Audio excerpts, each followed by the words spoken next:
adalah anak ataupun adik-beradik yang di-Pertuan Sultan Pahang yang ke-6. Ayah dia adalah adik Sultan Pahang yang ke-6. Jadi bermakna Tengku Edi adalah sepupu kepada Tengku Hasanal. So apa yang berlaku tuan-tuan? Dia macam ni. Ini apa yang saya baca lah. Dia orang ni, apa yang berlaku? Dia berlaku dekat stable kuda di Kuantan Pahang, di Pahang. Something happen, sesuatu mungkin pergaduhan ke apa sebagainya berlaku. So akhirnya sekumpulan lelaki yang diketuai oleh Tengku Edi ni datang kepada datang kepada alias Awang ni tak puas hati. Dan salah seorang daripada 20 orang tu pergi pergi cucuk di kaki pekerja binaan ini yang kita kenali sebagai alias ni. Dia cucuk dekat kaki. Kemudian dikatakan Tengku Edi telah mengambil pistol dan menembak. Tetapi tembakan tu tak kena. Dia kena kat tepi. Mungkin amaran ke apa ke, tak tahulah. Atau mungkin dia tembak tak kena kan, kita tak tahu. Tetapi that's what happened. Itu yang berlaku. But peristiwa ini tidak, akhirnya walaupun laporan polis telah dibuat dan sebagainya, tidak ada tindakan apa-apa. Saya tak pasti kenapa. Yang itu kena tanya pihak berkuasa lah. Tidak ada tindakan. Sebab kalau tak silap saya, kejadian ini berlaku dalam beberapa bulan yang lepas. Tetapi di sinilah bila Tengku Mahkota Pahang ni insyaAllah will be the next in line lah menjadi Sultan Pahang. Tengku Hasanal Ibrahim mengeluarkan satu titah mengatakan bahawa without fear or favor, ambil tindakan, buat siasatan, kalau ada bukti, dakwa. Jangan hanya kerabat ke siapa ke, diraja ke siapa, saat kesalahan dilakukan, dakwa. Maka hari ini kita tengok tuan-tuan bahawa telah berlaku pendakwaan tersebut. Jadi kita merafak sembah, kita menjunjung tinggi, kita kata berterima kasih kepada Tengku Mahkota Pahang, Tengku Hasanal Ibrahim, di atas keprihatinan baginda di dalam memastikan keadilan itu terlaksana, kita kata. Dan kita memang alhamdulillah kita berharap supaya pimpinan-pimpinan kita seadil sebegini. Dan kalau kita ada seorang raja dan juga pemimpin yang sebegini, insya-Allah negara kita akan berada di tangan yang baik. Terima kasih daulat tuanku, kita kata. Baik. Terima kasih kepada Tengku lah. Alright, terima kasih kepada Tengku. Baik, terima kasih. Okey, habis kat situ tuan-tuan. Ni cerita Fashion Valley. Fashion Valley ni, saya dah sebut hari tu pasal Fashion Valley ni 2018. Kemudian saya sebutlah famous juga benda tu kan, tentang Azmin, tentang Mahathir dan sebagainya, tentang Fashion Valley ni. Tetapi yang saya surprise sebenarnya, Fashion Valley ni, yang bising betul adalah Akmal Saleh. Kemudian bekas pemimpin ahli Parlimen DAP Tony Puah. Dia kata penggunaan awam dan sebagainya. Tetapi yang kita nak tujukan ni kepada Akmal Saleh lah. Bila Akmal Saleh mempersoalkan ini kenapa kerajaan Madani, dia persalahkan kerajaan Madani lah, senang cerita. Dipersalahkan kerajaan Madani, terutama 2018 tu berkaitan dengan Pakatan Harapan. Kemudian Najwan, pemimpin PKR, mengingatkan kepada Akmal. Dia tanya Akmal, siapa sebenarnya Fashion Valley ni dapat dana pada tahun bila? Memang betul 2018, tapi kita kena ingat Pakatan Harapan hanya memerintah pada bulan kalau tak silap saya pada bulan Mei 2018. Mei 2018. Okey, pemimpin PKR Najwan Halimi mengingatkan Ketua Pemuda UMNO Dr. Akmal supaya tidak lupa siapa pengurusi khazanah semasa keputusan dibuat untuk melabur dalam Fashion Valley. Ini susulan kritikan Akmal terhadap bekas ahli Parlimen DAP Tony Puah yang mengatakan penggunaan dana awam untuk jumlah yang besar mengalami kerugian selama 5 tahun berturut-turut adalah luar biasa. Mungkin Dr. Ahmad lupa siapa pengurusi khazanah tak kala dana awam yang luar biasa diberikan syarikat Fashion Valley. Bila tuan-tuan? Mac 2018, kata Najwan. Pengurusi khazanah pada 2018 Mac adalah Perdana Menteri dan Menteri Keuangan kita itu, iaitu Najib Razak.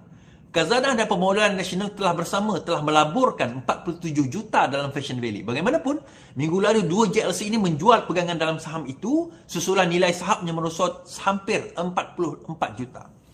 Kemudian Akmal, penyokong tegar Najib, telah menggesa penubuhan RCI untuk menyiasat kerugian Fashion Valley. Puan yang menggambarkan kerugian Fashion Valley sebagai risiko biasa dalam pelaburan modal teroka turut menggelar Akmal sebagai pelawak kerana meminta penubuhan RCI. Dalam hantaran Facebooknya hari ini, Ketua Pemuda UMNO itu membalas dengan menggelar puan bodoh. Sementara itu Najwan yang juga Exco Belia dan Sukan berkata, semua pihak mahukan ketelusan dan tidak perlu ada perbuatan hina-menghina. Kita semua mahu ketelusan dan sewajarnya ditunggu hasil siasatan. Cuma saya fikir tak perlu terlalu sinikal hingga tak meremeh dan menghina dan melabel orang bodoh. Selepas kerugian Fashion Valley didedahkan, pengasas Vivi Yusof dan juga suaminya mengambil tanggungjawab dan meletak jawatan daripada syarikat itu. Syarikat itu kini disiasat oleh SPRM. Mereka telah syarikat itu telah diserbu dan SPRM telah mengambil dokumen-dokumen yang perlu. Cuma macam kita kata tadilah, kalau sekiranya Akmal Saleh dia macam ni tuan-tuan. Tony Puah kata, yalah memanglah penggunaan dana awam.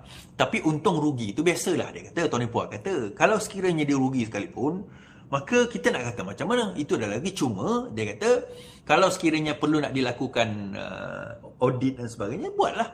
Berkemungkinan ada penyalahgunaan dana awam berkemungkinan. Tapi kalau sekiranya tidak ada penyalahgunaan dana awam hanya kerana syarikat itu gagal, rugi, itu tidak menyalahi undang-undang. Okey, kita kena faham satu benda tuan-tuan.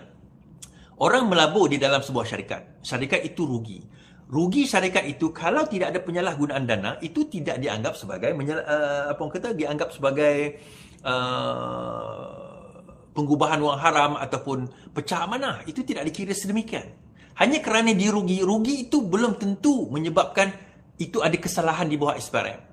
Okey, belum tentu tapi bukan masih tidak ada, tetapi belum tentu. So SPRM kena menyiasat, betul ke terdapat dakwaan penyelewengan dana, dia mengeluarkan untuk kegunaan peribadi, bla bla bla benda suatu dengannya. Kalau tidak ada, then it's just a normal, mungkin dia incompetent dalam melaksanakan dalam melaksanakan bisnes tersebut. Baik. Isu dia bila Akmal Saleh mengatakan Tony Puah bodoh bila menyatakan kenyataan tersebut. Dan Najwan kata, kalau sekiranya nak buat RCI, salah seorang yang kena siasat nanti Najib. Sebab dia dana itu diluluskan pada Mac 2018. Dan Najib adalah sebagai pengurusi khazanah dan juga PNB pada waktu itu, dialah yang meluluskan 47 juta tersebut. Jadi adakah Akmal Saleh mahu supaya Najib didirect dalam benda ini sekali lagi setelah dia didirect dalam kes 1MDB? Jadi soalannya siapa yang bodoh sekarang ni? Kan? Diingatkan Akmal ni ingatkan dia boleh jadi hero lah kan. Dia duduk bantai macam ni. Dia lupa bila dia bantai dia kena kat kawan sendiri. Itu masalahnya. Doktor memanglah doktor. Tapi kalau doktor tu cerdik sikit. Bacalah dulu kan. Bacalah dulu benda ini. Tapi adakah tidak patut disiasat? Tak. Sekarang ini perkara ini disiasat. Perkara ini Perkara ini sedang diteliti oleh SPRM. SPRM telah pun menggeledah. SPRM telah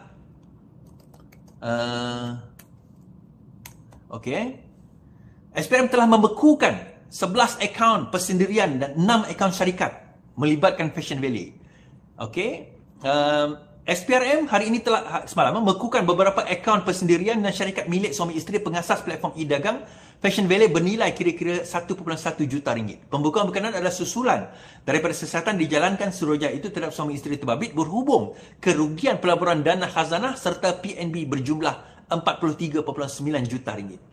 Menurut sumber, SPM secara serentak menyerbu Fashion Valley, Kementerian Keuangan, Khazanah dan PNB serta memperolehi dokumen berkaitan keuangan yang boleh membantu siasatan. Sejak siasatan dijalankan, SPRM menerusi Ops Favish membekukan kira-kira 11 akaun persendirian dan 6 akaun syarikat di bawah seliaan pasangan suami isteri ini yang bernilai kira-kira 1.1 juta ringgit bagi siasatan. So sebenarnya tindakan sudah pun diambil untuk untuk perkara ini dilakukan ataupun disiasat. Okey, habis kat situ. Jadi kalau sekiranya Akmal Saleh nak kata begini begitu, sebenarnya itu dialah kan, terpulang kepada dia. Okey, terpulang kepada dia. Baik. Baru-baru ini keluar balik cerita addendum habislah cerita tu. Keluar balik cerita addendum Najib. Addendum ni tuan-tuan, maksudnya ada satu dikatakan, saya bagi background sikit cerita, ada satu dikatakan bahawa Datuk Seri Najib memang telah mendapat pengampunan separuh hukuman, iaitu daripada 12 tahun penjara hanya kepada 6 tahun Kemudian dari 210 juta dia hanya membayar 50 juta pengampunan daripada agung yang lepas dan juga Sultan Pahang pada masa kini lah. Kemudian timbul pertikaian mengatakan bahawa sebenarnya ada satu addendum, satu surat, satu dokumen daripada lembaga pengampunan mengatakan Najib layak mendapat apa orang kata kurungan rumah ataupun tahanan rumah. Maksudnya dia tak perlu menghabiskan masa 6 tahun itu di penjara, dia boleh menghabiskan masa 6 tahun itu di rumah beliau. Namun begitu, setelah dibawa ke mahkamah, apabila Muhammad Syafiee, lawyer Najib bawa ke mahkamah, macam saya kata, walaupun affidavit itu datang daripada Zahid, walaupun affidavit itu datang daripada daripada Zafrul, Tengku Zafrul, kedua-dua affidavit itu telah ditolak kerana mahkamah mengatakan itu adalah cakap dengar. Hearsay. Dokumen itu adalah hearsay. Dia tak berjaya produce the original document. Even kalau produce the original document itu pun, maka hendaklah dipanggil author ataupun penulis ataupun penghasil kepada dokumen itu, iaitu lembaga pengampunan lembaga pengampunan. Sama ada Presiden, Perdana Menteri ataupun Menteri Wilayah Dr. Zaliah ataupun Yang di-Pertuan Agong pada waktu itu ataupun Sultan Pahang pada waktu ini. Namun begitu, di dalam affidavit tersebut tidak berjaya dibawa mana-mana saksi berkenaan perkara tersebut dan ia telah ditolak oleh mahkamah mengatakan ada wujud addendum tersebut. Walaupun berlegar di internet, saya pun dapat terima, walaupun berlegar di internet belum tentu apa orang kata perkara itu adalah perkara yang betul. Okey. So hari ini bila ditanya di dalam parlimen kepada Menteri KDN Saifuddin Nasution, Saifuddin menjawab bahawa mahkamah dah kata titah addendum Najib hanya kabar angin. Menteri Dalam Negeri hari ini menegaskan kepada Dewan Rakyat bahawa addendum diraja yang dikatakan memerintah penahanan rumah hanyalah kabar angin. Dia bukan kabar angin, tuan-tuan, hearsay, cakap dengar. Dia bukan kabar angin, cakap dengar.